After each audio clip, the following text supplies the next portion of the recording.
So we need access. How can you deal with that? That issue has already been discussed in KOJC.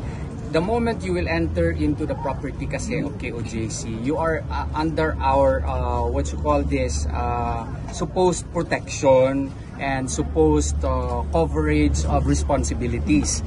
But as what is happening right now, we could not guarantee that.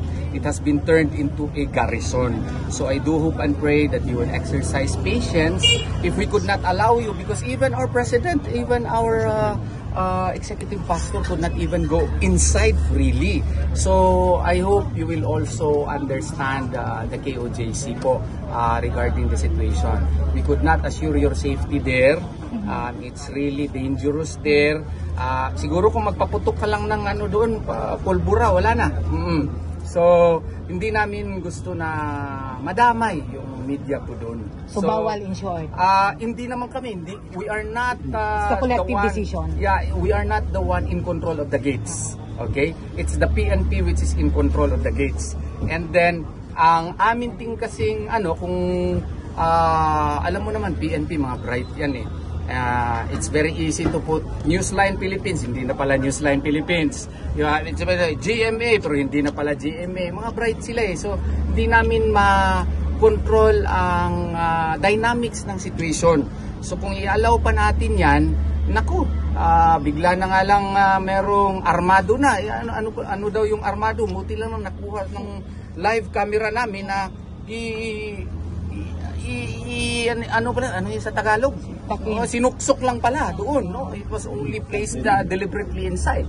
So, I hope you understand. What about controlled access po? Dalawa pumasok ngayon, paglabas nila ganon. If you cannot give us the blanket security, what about controlled cameraman lang? Dalawa. Pwede ba yun? I have to discuss that with the BOA. The council.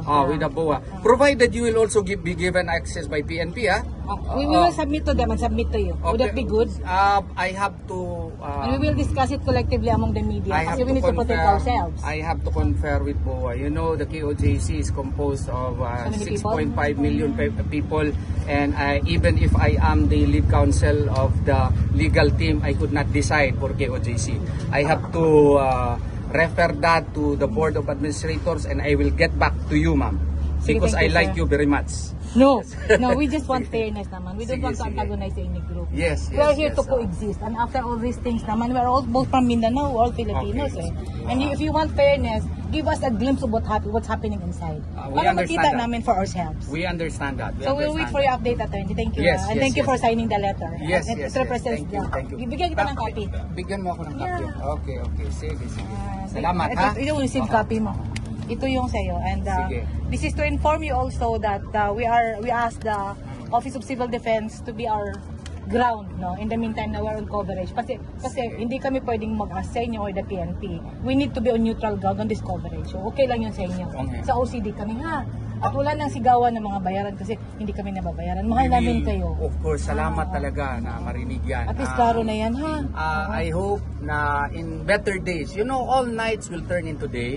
And when that happens, I will invite all of you for a cup of coffee. That's it. Sige. We're on the dusk of dawn. Yes. Thank you, attorney. It will happen. Thank you, attorney. Thank you.